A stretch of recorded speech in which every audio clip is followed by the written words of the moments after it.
I think I need to break up with Alex. Whoa, okay. You ordered a green tea, not a tequila shot, so this must be serious. What happened last night at his company party? I met a stranger, and apparently I have been dating him for 2 years. Okay, that is cryptic. Explain. I thought you guys were solid. We are solid when it is just us. You know Alex. He is thoughtful, he reads historical biographies, he is quiet. He's the guy who brings me soup when I'm sick. He is gentle. Yeah, he's a total sweetheart. That is why I like him for you. Well, he was not a sweetheart last night. We walked into that bar to meet his sales team, and it was like watching a werewolf transformation. Suddenly, his voice dropped an octave. He started using slang I have never heard him use in my life. He was loud, obnoxious, and honestly, kind of a jerk. He was making fun of the waiter because they got a drink order wrong. The Alex I know would never do that. That is bizarre. It's like he put on a costume as soon as he walked through the door. Exactly. It was performance art. And the worst part was I was standing right there and he barely acknowledged me. He was too busy trying to impress these guys who honestly seemed awful. I felt like I was standing next to a loud, insecure frat boy I had never met before. I had emotional whiplash the whole night, trying to reconcile the guy I live with and this person. That sounds incredibly jarring. It's one thing to be a little more outgoing at a party, but it sounds like he became a completely different personality type. He did, and it made me question everything. I was standing there holding my lukewarm gin and tonic, watching him high-five some guy named Chad, and I thought, which one is the real Alex? Is the sweet guy at home just an act? Or is this jerk the real him that he hides from me? It made me feel completely disconnected from him. Like, I do not even know who I am sleeping next to. That is the million-dollar question, isn't it? Which one is the real Alex? But I have to ask you something. When you guys left the bar and got into the cab, what happened? Did he stay Chad, or did he turn back into Alex? That was the creepiest part. As soon as the Uber door closed, he slumped back against the seat, took a deep breath, and asked me if I was hungry. His voice went back to normal. He tried to hold my hand like nothing happened. It was like he took off a mask and put it in his pocket. Okay, that is actually a good sign, believe it or not. It means the loud guy is the performance and the quiet guy is the baseline. It sounds like he's a chameleon. A chameleon? You mean like a lizard that changes colors so it does not get eaten? Exactly. Some people, especially if they have a bit of social anxiety or deep insecurity, instinctively mirror the energy of the room to feel safe. If the room is full of loud, aggressive sales guys, Alex feels he has to be a loud, aggressive sales guy to survive in the pack. It is a defense mechanism, not a personality transplant. But it makes him look so weak. He is a grown man. Why can't he just be himself? And if they don't like it, screw them. Why does he have to perform for them at my expense?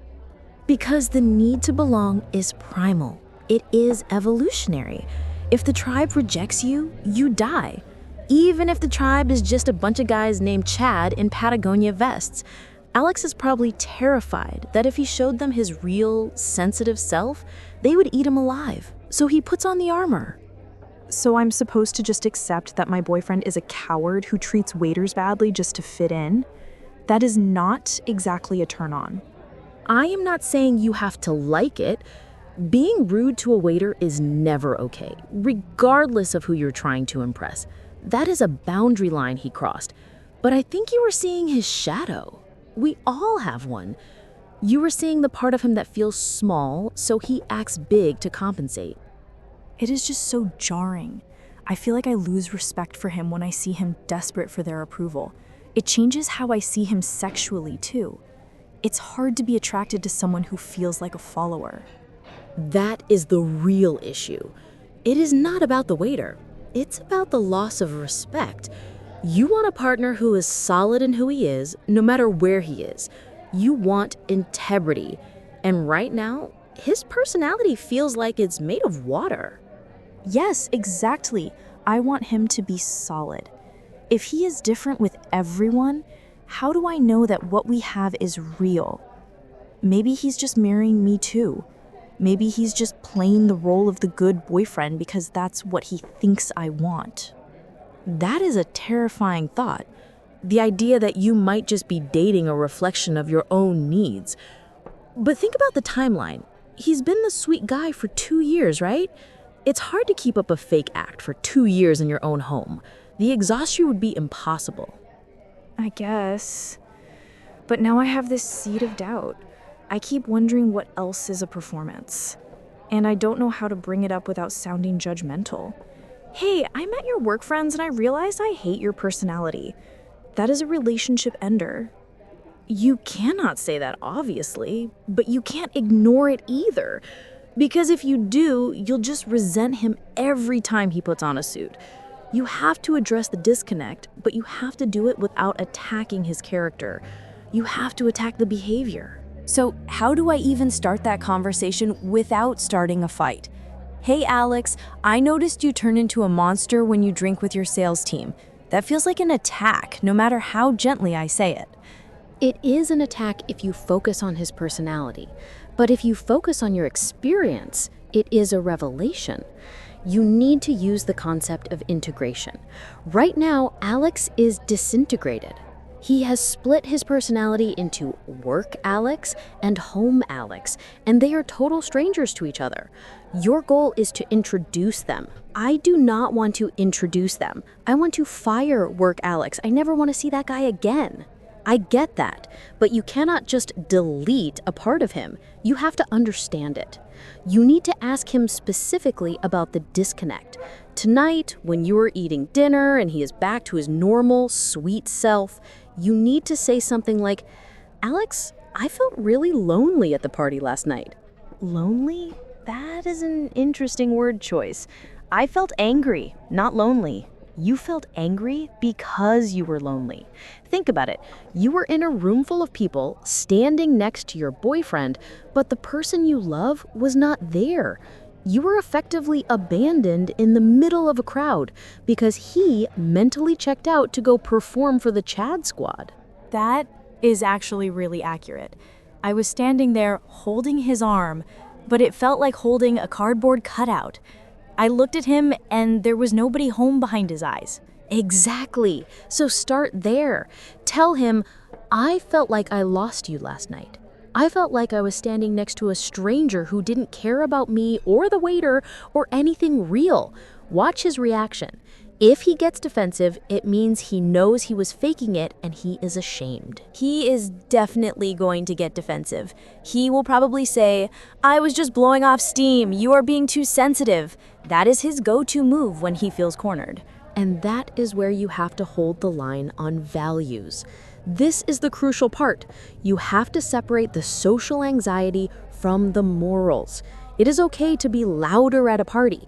It is not okay to mock people. You have to tell him, I love you because you are kind. When I see you being unkind just to impress people, it scares me because I do not know which version of you is the truth. That is the scary part. The fear that the unkindness is the truth. Because it is easy to be nice when it's just the two of us and everything is easy. But character is who you are when you are under pressure, right? And under social pressure, he crumbled. He compromised himself. That is the right way to put it. He sold out his own kindness for cheap approval. It's ugly to watch, but if you call him out on it gently, you might actually be the mirror he needs. Maybe he hates who he becomes around them too, but he doesn't know how to stop. Or maybe he loves it. Maybe he loves being one of the boys and getting to act like a master of the universe for a few hours. Maybe I'm the buzzkill who reminds him of his conscience. If that is the case, then you have a bigger decision to make. If he enjoys being a jerk, then you are dating a jerk who is taking a vacation in nice guy land. But I really doubt that is the case. I think he's just a guy with a weak sense of self who puts on whatever costume is handed to him. I guess I have to find out. I have to poke the bear and see what happens. But I'm dreading it. I hate conflict. Nobody likes conflict, but But conflict is the only way to get to the truth. Right now, you are living in a polite fantasy. Wouldn't you rather know who he actually is, even if the answer sucks? The truth is, I am scared to know.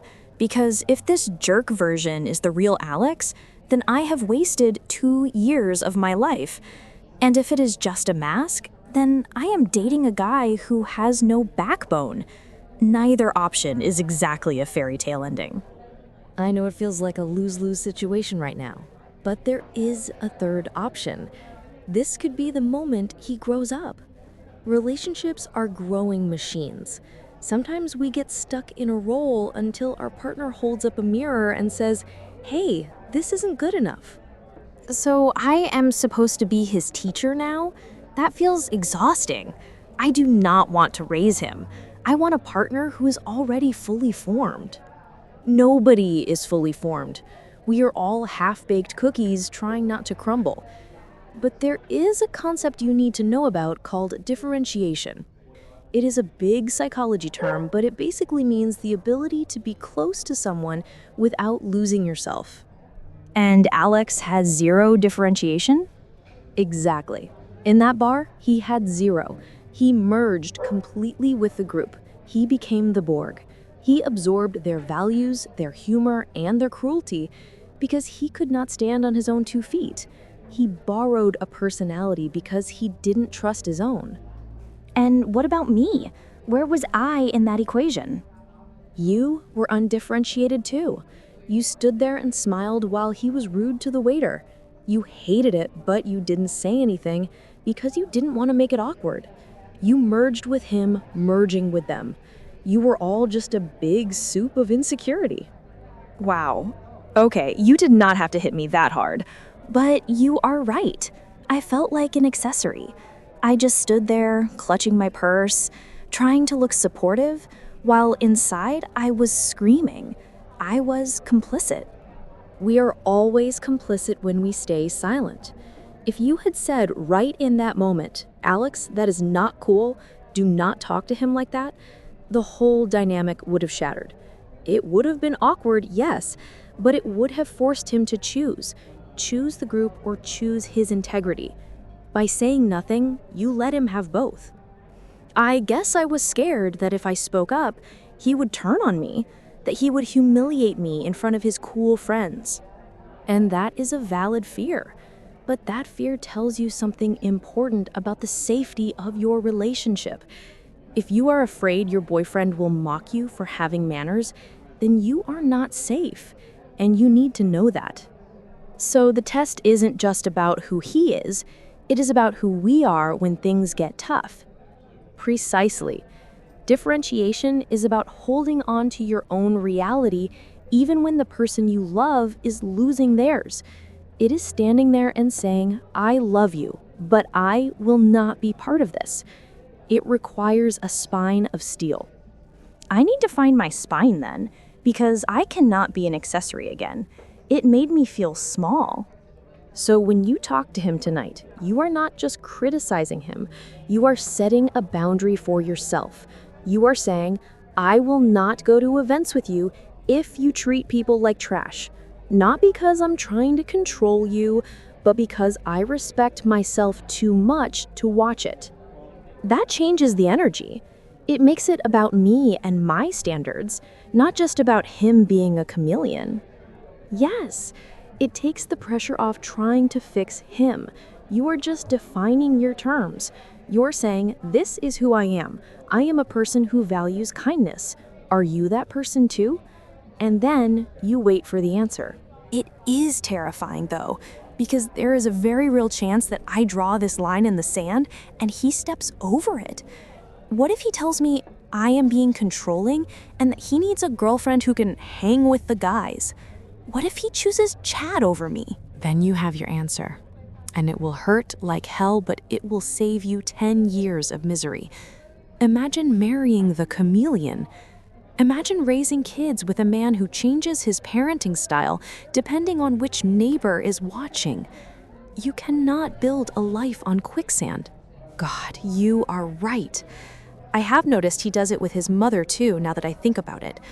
When she calls, he completely changes his tone. He agrees with her about everything, even stuff he hates, just to keep the peace. He becomes this obedient little boy. See? It is a pattern.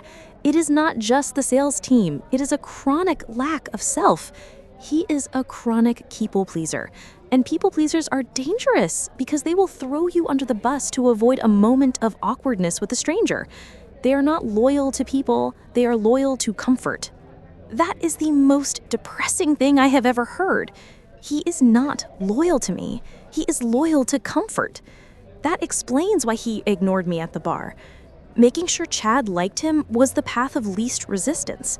Standing up for me or including me would have required effort and social risk.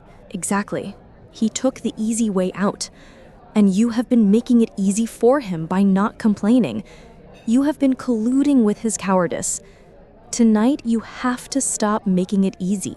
You have to make the cost of being fake higher than the cost of being real. So I have to create a crisis. I have to be the one who brings the drama. Not drama. Friction.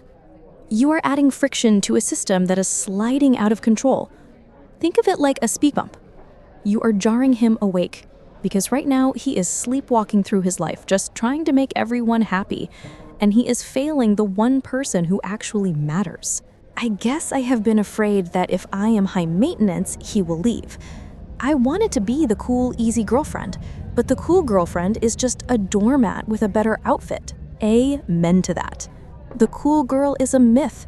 She is a woman who has suppressed her needs to make a man feel comfortable. And look where it got you. You were drinking gin with a stranger who treats you like furniture. Being high maintenance just means you have standards. It means you are a machine that requires fuel and respect to run. Okay, I am ready to be high maintenance, or at least high self-respect. I'm going to tell him that I love the real him, but I'm allergic to the fake him.